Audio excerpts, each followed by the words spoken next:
Everyone, जैसे कि आप सभी को पता है, सुबह के 10 बजे आपका जेपीएससी मेंस प्रोस्पेक्टस से तैयारी होती है। मेंस के रिगार्डिंग आपका तैयारियां होती हैं। आज ही जेपीएससी मेंस का आपका पेपर 3 जो है, जीएस पेपर सोशल साइंस, उसमें एंशिएंट हिस्ट्री का आज दक्षिण भारत का एक टॉपिक है, चोल वंश का समग्र विश्लेषण आज मैं करूँगा, जिसमें उसकी प्रशासनिक दक्षता, नौसेना शक्ति क्या रही है, समुद्र व्यापार, आर्थिक समृद्धि, दक्षिण पूर्व एशिया में उसका जो वर्चस्व था, कला एवं स्थापत्य, भारतीय इतिहास में चोल का क्या महत्व है और इतिहासकार क्या कहते हैं, इस सब का सारा आपका डिस्कस आज मैं करूंगा। और मैं हैंड रिटेन मैं अपने हाथ से लिखूंगा भी, तो आपको साथ साथ में लिखना भी है और इसका पीडीएफ भी आपको मिल जाएगा। हमारा टेलीग्राम चैनल जो है RK क्लासेस ब्रैकेट में जेपीएससी एंड जेएसएससी, ठीक है, और उसका लिंक जो है हमारे डिस्क्रिप्शन सेक्शन का अबाउट में मिल जाएगा, ठीक है। चलिए शुरू करते हैं आज के क्लासेस का। पहला कोट से आपका कोट मोटिवेशनल कोट से शुरू करता हूँ। कड़ी मेहनत आज का संघर्ष है कल की सफलता का सबसे बड़ा कारण। यानी कह रहा है कि जो संघर्ष आपका आज है वो आपकी सफलता का, जो आने वाला सफलता है उसका सबसे बड़ा कारण आपका बनेगा, ठीक है। तो आप लोगों को आज क्या करना है, हमेशा संघर्ष करना है। देखिए अभी हम लोग का संघर्ष चल रहा है, प्रोटेस्ट भी चल रहा है, क्लासेस भी लेना पड़ता है और क्यूरीज भी बहुत सारा वक्त है, तो आपको करते रहना है, संघर्ष करते रहिए, सफलता तो आपको मिलेगा ही। चलिए क्वेश्चन पे सीधा आते हैं। आज का जो क्वेश्चन है इसमें चोल वंश के सारा एक्सपेक्ट को मैं कंपाइल करके डाला हूँ, ठीक है। चोल वंश ने अपनी प्रशासनिक दक्षता, नौसैनिक शक्ति, समुद्री व्यापार, दक्षिण पूर्व एशिया के साथ सांस्कृतिक संबंध और आर्थिक भी संबंध बताना है, और कला एवं स्थापत्य माध्यम से भारतीय इतिहास में एक विशिष्ट पहचान बनाई है। इस कथन का समालोचनात्मक परीक्षण कीजिए। तो ठीक है, चलिए। तो इसमें कितने एक्सपेक्ट है आपको पहले ये जान लीजिए। इसमें एक एक्सपेक्ट है कि प्रशासनिक दक्षता बताइए आप, नौसैनिक शक्ति भी बता दीजिए, समुद्री व्यापार से दक्षिण पूर्व एशिया के साथ इसका क्या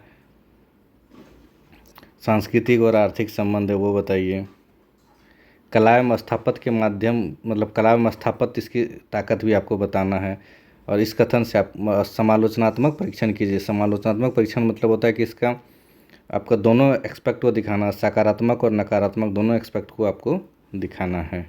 चलिए ठीक है, तो चलिए अब आंसर राइटिंग की शुरुआत करते हैं।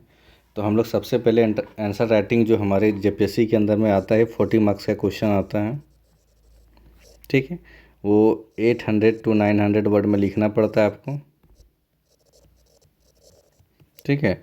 जिसमें इंट्रोडक्शन कितने में लिखते हैं आप लोग, इंट्रोडक्शन लिखते हैं इसका 10%, यानी 80 to 90 वर्ड्स में आप इंट्रोडक्शन लिखेंगे, ठीक है। मेन बॉडी जो होता है, जहाँ पर आप मुख्य भाग जो होता है, वो आप लिखते हैं 650 to 750 वर्ड्स में लिखते हैं, और कंक्लूजन जो है वो आप 80 to 90 वर्ड्स में लिखते हैं, ठीक। इस तरह से आप 40 मार्क्स के क्वेश्चन में लिखते हैं। तो चलिए आज का क्वेश्चन आपका शुरुआत करते हैं, ठीक है। चलिए मेरे साथ लिखने की कोशिश कीजिएगा। हाँ, पहले हम लोग इंट्रोडक्शन लिखते हैं। तो इंट्रोडक्शन में क्या लिखेंगे, एक बढ़िया सा एक टॉपर स्टाइल इंट्रोडक्शन ऐसे लिखेंगे, पल्लव वंश के ध्वंसात्मक अवशेष पर दक्षिण भारत में एक वंश का उदय हुआ,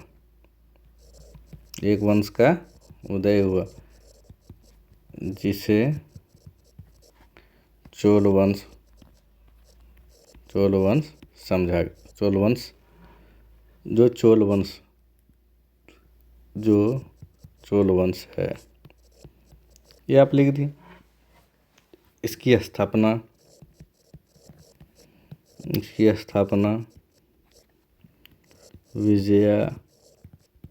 विजयालय ने किया, परंतु चरमोत्कर्ष मतलब पीक पॉइंट में कौन पहुंचाए थे? राजेंद्र चोल, राजेंद्र प्रथम या राजेंद्र चोल। ठीक है, मैं किया।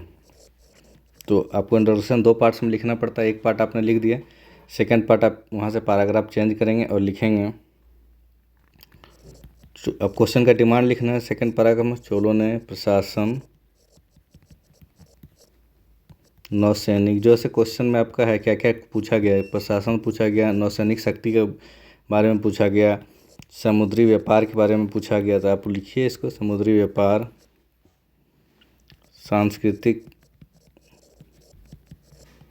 सांस्कृतिक विस्तार और कला में स्थापत्य भी पूछा गया, तो उसको भी ऐड कर दीजिए। कला स्थापत्य में अद्वितीय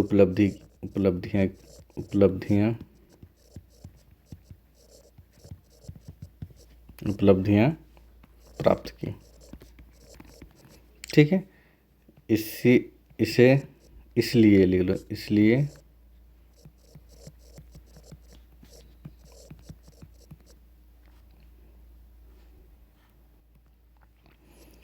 इसे दक्षिण भारत का समुद्री साम्राज्य भी कहा जाता है। समुद्री साम्राज्य भी कहा जाता है। ठीक है, आप एक इंट्रोडक्शन दे दिए जिसमें कि पहला इंट्रोडक्शन 2 पार्ट्स में ऑलवेज लिखने की कोशिश कीजिए। पहला पार्ट में आपने दे दिया कि पल्लव वंश जो का ध्वंस पे एक वंश का दक्षिण भारत में उदय हुआ जिसका स्थापना विजयालय ने किया, नाम था चोल वंश, परंतु इसको पीक पॉइंट पे कौन पहुंचाया? राजेंद्र चोल या राजेंद्र प्रथम ने। अब उसके बाद क्वेश्चन का डिमांड है कि उसका प्रशासन, नौसेना, समुद्री व्यापार वगैरह सब बताइए, तो उसको भी सेकंड पार्ट में लिखिए। चोलों ने प्रशासन, नौसैनिक शक्ति, समुद्री व्यापार, सांस्कृतिक विस्तार और कला स्थापत्य में अद्वितीय उपलब्धियां प्राप्त की, इसलिए इसे दक्षिण भारत का समुद्री साम्राज्य भी कहा जाता है। तो आप इस तरह का एक परिचय दे दीजिए। अब आप आ जाइए इसका मेन बॉडी में। ठीक है, इस तरह परिचय दीजिए, आप इसका मेन बॉडी में जाइएगा। तो मेन बॉडी में आपसे पहले पूछा क्या है? प्रशासनिक दक्षता। तो प्रशासनिक दक्षता लिखिए यहाँ पे, मतलब प्रशासन कैसे चलता था। एक छोटा सा इधर राइट साइड में फ्लो चार्ट बनाइए।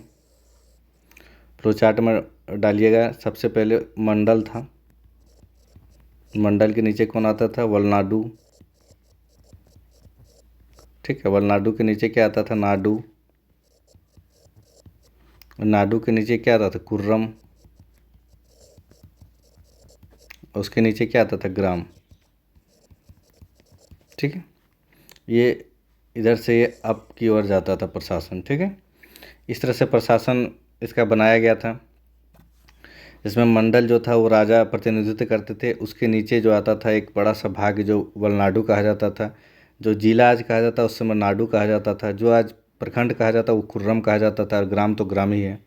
ठीक है, तो अब इस तरह से एक प्रशासनिक बता दें। और उसके बाद है कि आप कुछ पॉइंट्स को भी लिख लीजिएगा, जैसे ये हो गया ना, तो आपका ये पॉइंट हो गया।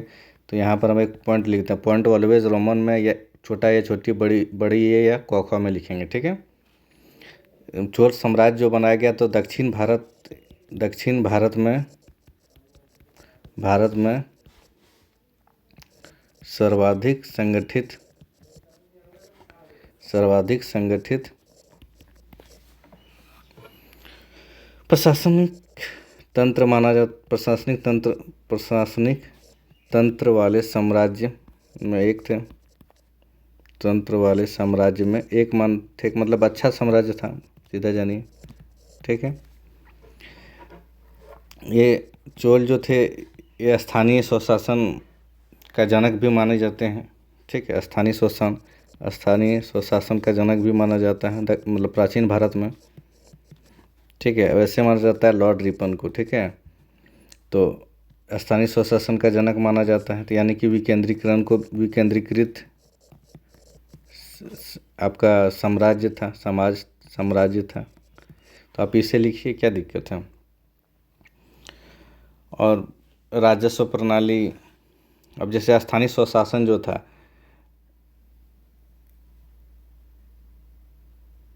में से स्थानीय स्वशासन को क्या दिया गया था? स्थानीय स्वशासन ही मेन इसमें रहा है प्रशासन में, जो मतलब शक्ति का विकेंद्रीकरण। तो उसमें क्या उसको स्थानीय स्वशासन को दिया? भूमि का सर्वेक्षण और माप करने का अधिकार दिया। लिख दीजिए ना, सर्वेक्षण और मापन का अधिकार दिया है। ठीक है। व्यवस्थित व्यवस्थित भू राजस्व व्यवस्था दिया, व्यवस्था। और जो आधारभूत ज़रूरत है ग्राम लेवल में, उसकी आधारभूत ज़रूरत जैसे क्या, पानी, स्वच्छता, जो आज हमारे जो 73वें संविधान संशोधन के बाद जोड़ा गया, तो वैसा सारा एक व्यवस्था इसमें किया गया था। तो ये आप लिख दिए प्रशासनिक दक्षता इसकी क्या थी। अब हमारा प्रशासनिक दक्षता के बाद क्या आया है, इसका क्वेश्चन का आप जब उसको तोड़ते हैं तो उसका थर्ड लास्ट इसके बाद वाला पार्ट्स क्या बनता है आपका? बनता है नौसेना शक्ति। नौसेना शक्ति भी इसका रहा है, और एवं नौवहन। मतलब जितना पार्ट में आप तोड़ के लिखिएगा क्वेश्चन को, उतना ज़्यादा आपका नंबर भी मिलेगा और आपका मतलब सोच वैरायटी सब बढ़ेंगे। तो आप इसका लिए आप एक यहाँ पहले एक बना देता हूँ मैं, इससे अच्छा छोड़िए, पहले इसमें लिख लेता हूँ, बाद में इसका हम फ्लो चार्ट बना देंगे। ठीक है। अभी पता है कि दक्षिण भारत का सबसे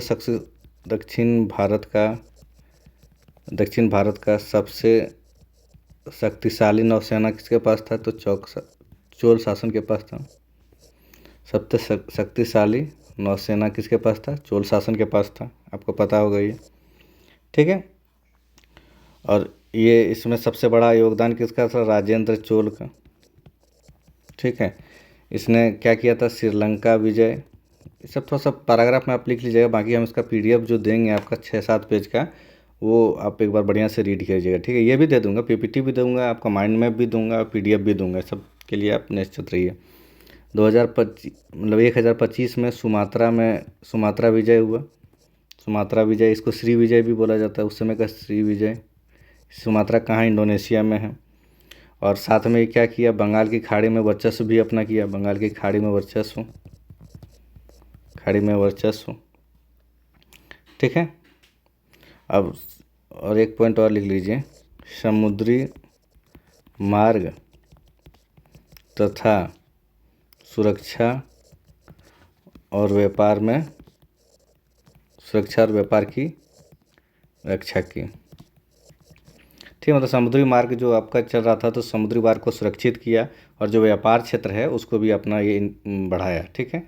चलिए उसका मैं एक फ्लो चार्ट बना देता हूँ, तो आप लोगों को ज़्यादा बेस्ट रहेगा समझने में भी, और बनाते रहना आपको फ्लो चार्ट वगैरह, तो आपको बनाना है। इसने क्या किया? राजेंद्र चोल यहाँ लिखिए सबसे, क्योंकि उसी ने सबसे परचम पे पहुँचाया था सबको। ठीक है। इसने क्या किया? श्रीलंका पर अधिकार कर लिया, श्रीलंका पे अधिकार किया, प्लस मालदीव पे भी अधिकार कर लिया था ये, प्लस सुमात्रा या, तो इसने क्या किया? सुमात्रा पर नियंत्रण कर लिया, मतलब सुमात्रा विजय कर लिया, सुमात्रा विजय किया। तो इसके कारण से इसको क्या हो पाया कि समुद्री मार्ग पर इसको नियंत्रण, इसके कारण इसको समुद्री मतलब राजेंद्र चोल को मार्गों पर नियंत्रण इसका स्थापित हुआ। ठीक है। नियंत्रण जब स्थापित हो गया, यानी कि दक्षिण पूर्व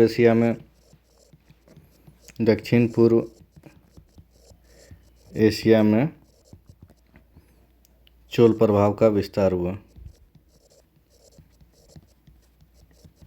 चोल प्रभाव का विस्तार हुआ। ठीक है। अब हम लोग चल जाते हैं दक्षिण पूर्व एशिया का भी एक मैप बना देता हूँ, ताकि आपको समझ में आएगा। ये रहा अपना सुंदर सा भारत।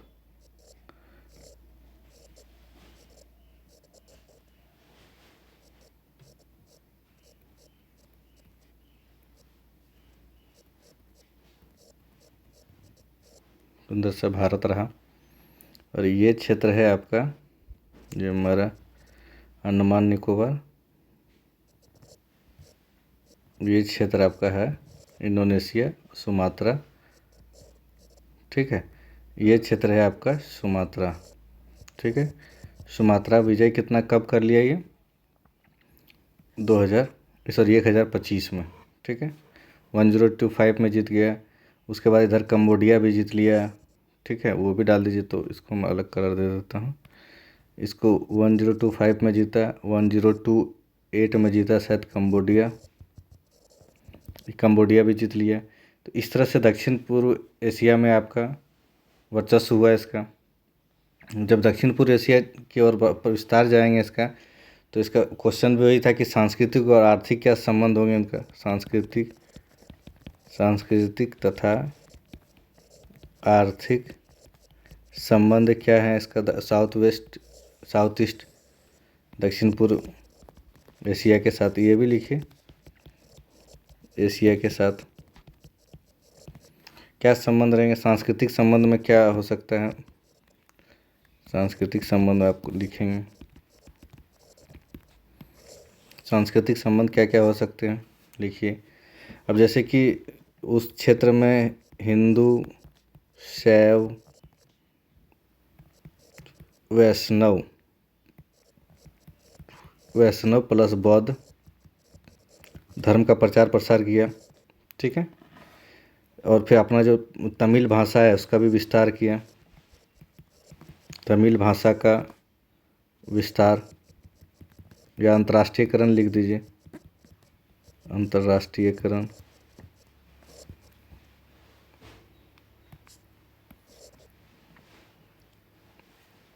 भारतीय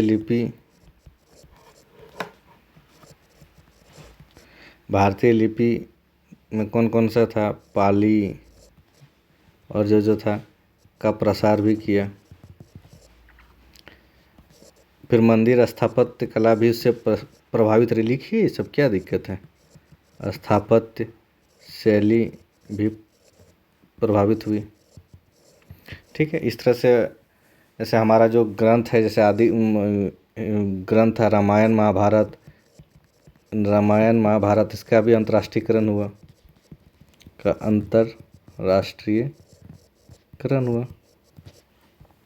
तो क्या सांस्कृतिक संबंध हुआ, हिंदू शैव वैष्णव बौद्ध धर्म का एक सम्मेलन रूप देखा गया। अपना जो उसका उस समय का भाषा था तमिल भाषा, उसका भी विस्तार हुआ। और भारतीय लिपि जो पाली थी, फिर प्राकृतिक था, उसका भी प्रसार हुआ। मंदिर स्थापत्य कला भी आपको यहाँ से वहाँ की ओर देखा गया। उसी कारण से कम्बोडिया में दक्षिण पूर्व एशिया का सबसे बड़ा हिंदू मंदिर बना हुआ है। तो ये क्या है, ओंकार क्या है, ओंकारेश्वर ने क्या है, वेंकटेश्वर क्या है, मैं भी भूल रहा हूँ। रामायण और महाभारत जैसे आपका जो साहित्यिक हम लोग का सांस्कृतिक साहित्य था, उसका भी अंतर्राष्ट्रीयकरण हुआ। इसका पूछा है सेकंड एस्पेक्ट में कि आर्थिक कारण क्या, आर्थिक प्रभाव क्या रहा। तो आर्थिक प्रभाव जैसे समुद्री मार्ग में अगर वर्चस्व कर लेंगे, तो समुद्री मार्ग में वर्चस्व से क्या होगा, समुद्री व्यापार में वृद्धि होगी ना। हाँ। फिर है कि समुद्री है तो बंदरगाह भी है, तो उसको एक ही में होगा, बंदरगाह उद्योग उसी में होगा। बंगाल की खाड़ी और बंगाल की खाड़ी लिख देता हूँ, बंगाल की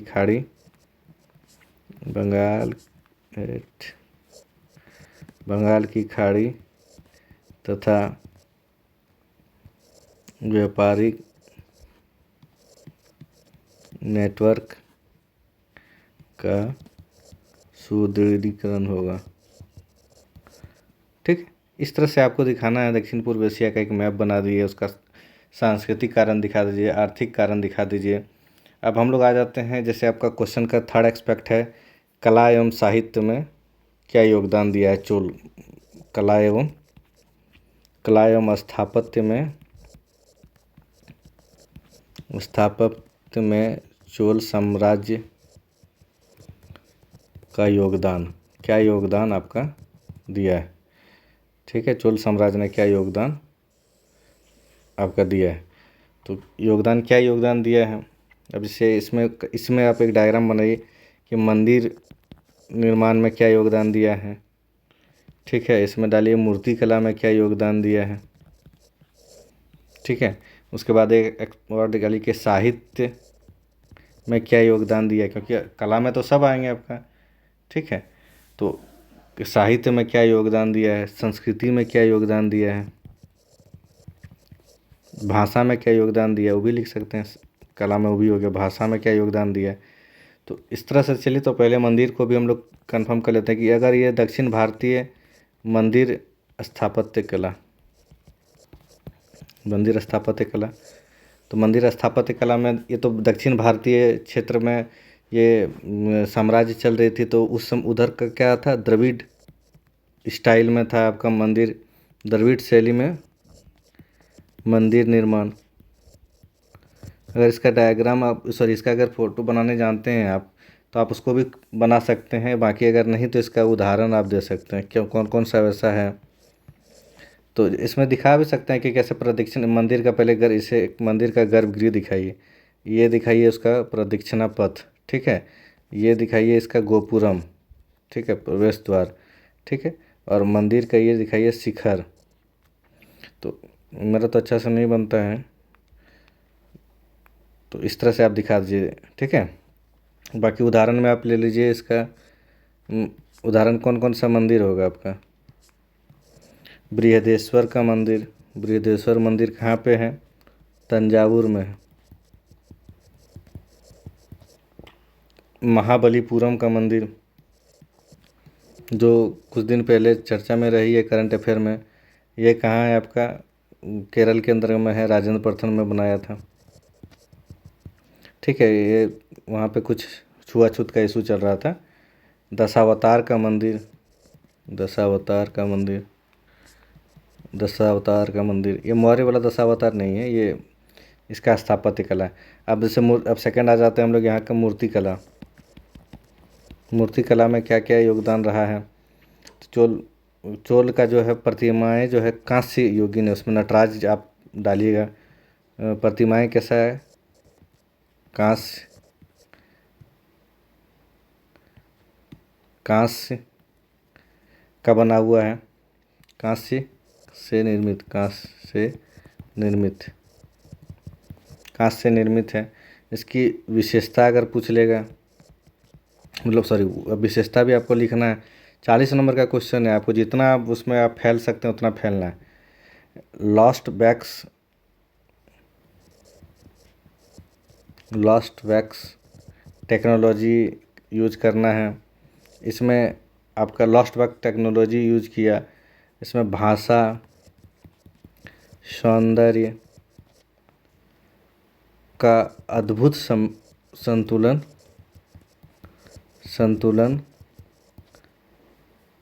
या समन्वय था। ठीक है, इसका उदाहरण दे दीजिए ना, अपना नटराज का मूर्ति तांडव करते हुए शिव जी का मूर्ति है, नटराज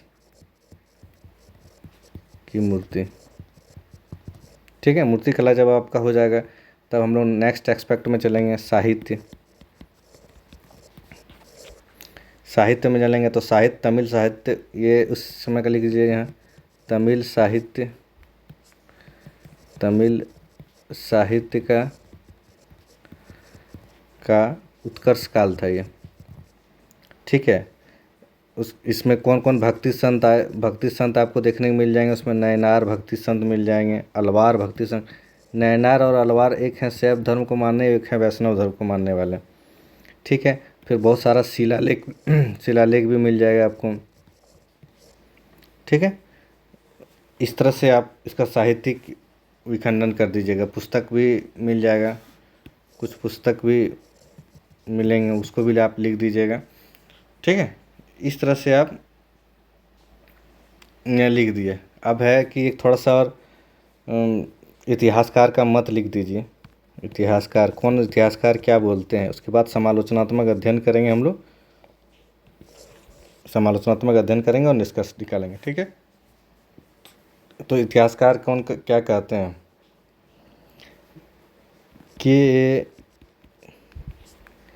के नीलकंठ शास्त्री, के नीलकंठ शास्त्री के इतिहासकार हैं, इनके अनुसार क्या कहा गया है,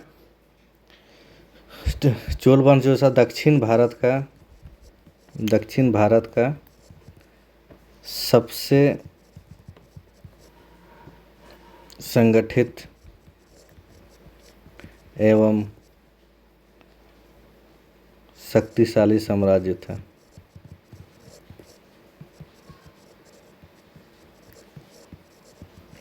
के.एन. रवि दिए हैं बर्टन स्टीन के अनुसार से क्या है, ये चोल के स्थानीय स्वशासन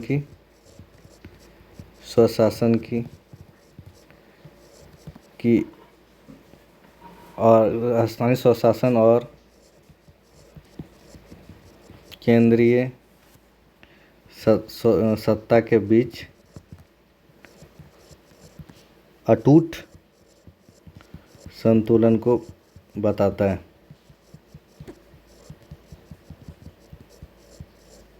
ठीक है, बर्टन स्टीन ये बात बोलते हैं।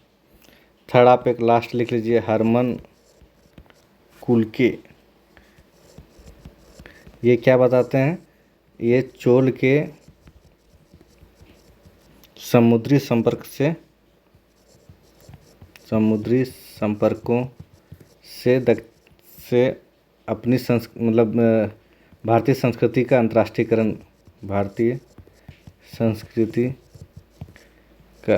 अंतर्राष्ट्रीयकरण बताते हैं।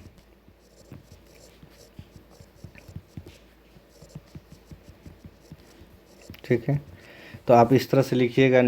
के नीलकंठ क्या बोलते हैं, एक शक्तिशाली और दक्षिण भारत का एक संगठित और शक्तिशाली साम्राज्य था।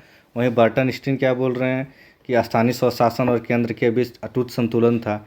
हरमन कुल्के साहब क्या बोल रहे हैं कि ये समुद्री संपर्क जो इनका था, नौसेना जो या फिर समुद्री में इनका वर्चस्व जो था, इसके तहत ये भारतीय संस्कृति का अंतर्राष्ट्रीयकरण करते हैं। अब हम लोग लास्ट लिखते हैं, अब उसके बाद फिर हम लोग ये करेंगे समालोचनात्मक मतलब जहाँ भी आप ये वर्ड आएगा क्रिटिज्म, तो आपको क्या करना है, दोनों प्रोस्पेक्टस को लिखना है आपको, मतलब सकारात्मक भी लिखना है और आपको नकारात्मक भी। चलिए इस साइड हम लोग सकारात्मक लिखते हैं, ठीक है, और इस साइड हम लोग इसका विपक्ष लिख लेते हैं, यानी कि नकारात्मक लिख लेते हैं। ठीक है, तो सकारात्मक में हम लोग क्या लिखते हैं, सकारात्मक में हम लोग पहला लिख लेते हैं प्रशासनिक दक्षता। ठीक है, प्रशासनिक दक्षता उत्तम थी। उसके बाद सेकंड हम लोग क्या लिखेंगे, स्थानीय स्वशासन यानी शक्ति का विकेंद्रीकरण था। समुद्री व्यापार से आर्थिक समृद्धि, लिखिए ना, ये सब क्या दिक्कत है। और फिर कला एवं स्थापत्य साहित्य में भी अहम योगदान। ठीक है, अब नेगेटिव प्रोस्पेक्टिव्स भी जान लेंगे क्या था। मोनार्की था, राजतंत्रीय व्यवस्था था। लोकतंत्र हमारे यहाँ अभी तक तो हो ही नहीं सका। लोकतंत्र कहाँ बातें सुन रही है हम लोगों की सरकार।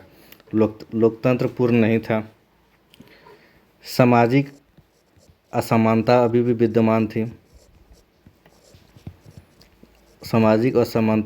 विद्यमान थी। जैसे जाति व्यवस्था लिख दिए यहाँ, जैसे में क्या, जाति व्यवस्था।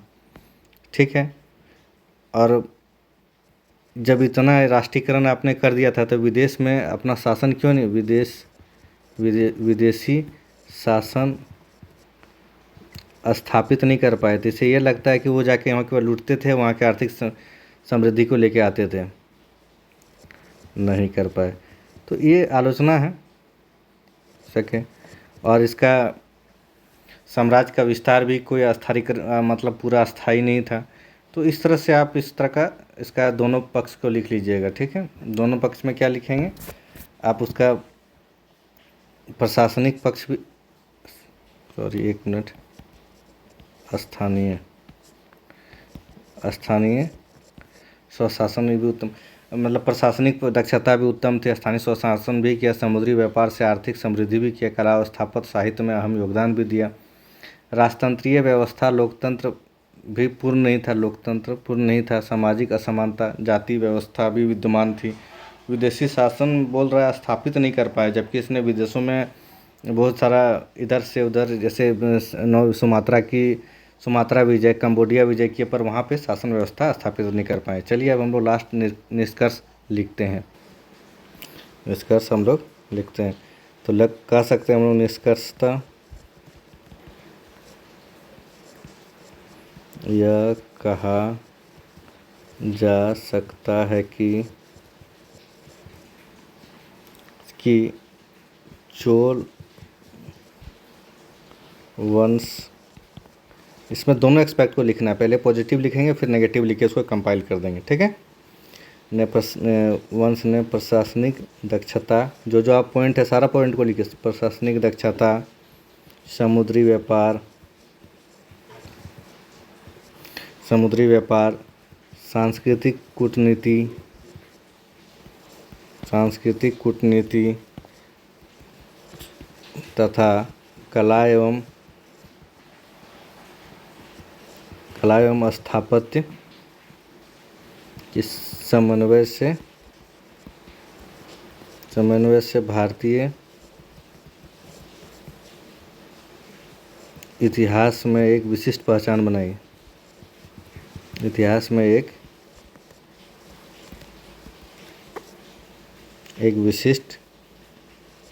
बनाई। परंतु केवल सैन्य विजय, सुशासन, आर्थिक समृद्धि,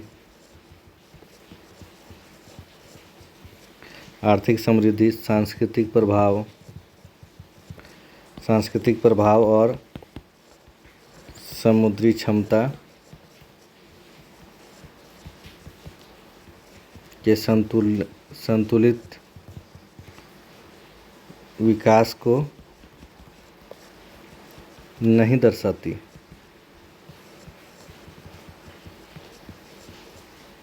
ये लिख दिए। उसके बाद आज का प्रासंगिकता क्या है, तो आज भी भारत एक्ट ईस्ट पॉलिसी, सागर परियोजना, इंडो पैसिफिक जैसे पहल जो कर रही है, ये चोलों का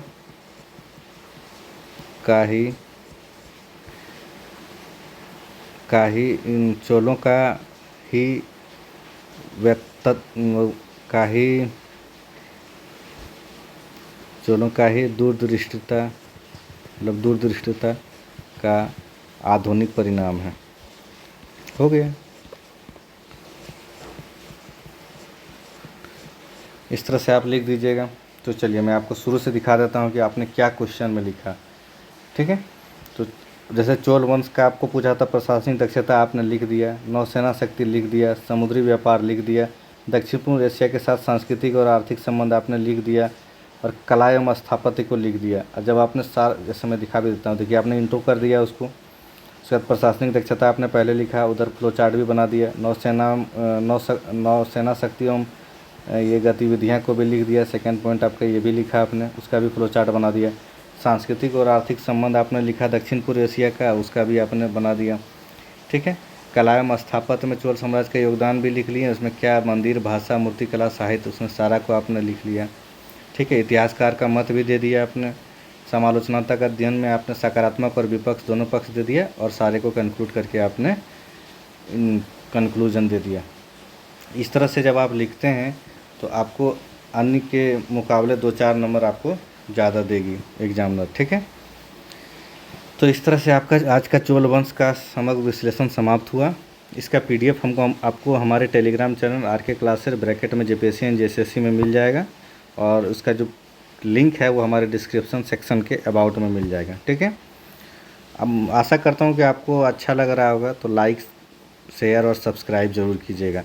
मैं समझ सकता हूँ कि अभी झारखंड में जो प्रोटेस्ट की स्थितियाँ हैं तो बच्चे का मन डाइवर्ट है, पर क्या ही कर सकते हैं हम लोग। और उम्मीद बनाए हैं कि हम लोग इस बार झारखंड सरकार में बढ़िया से दबाव बनाएं, और दबाव बना के इसका जो जितने भी खामियां उसे ख़त्म करें। पर आपको डिसिप्लिन वे में पढ़ते रहना है, ऐसा नहीं कि आप पूरा भटक जाएं, क्योंकि सभी भटकने वाले खो नहीं जाते हैं। UPSC में एक मेंस में एक ऐसे राइटिंग भी आया था। ठीक है, इसलिए सभी भटकने वाले खोते नहीं, आप अपना पहचान ज़रूर कीजिएगा। चलिए, इसके साथ ही आपका ये सेशन समाप्त हुआ। इसको सब्सक्राइब और शेयर ज़रूर कीजिए और लाइक भी कीजिए। ठीक है, थैंक यू।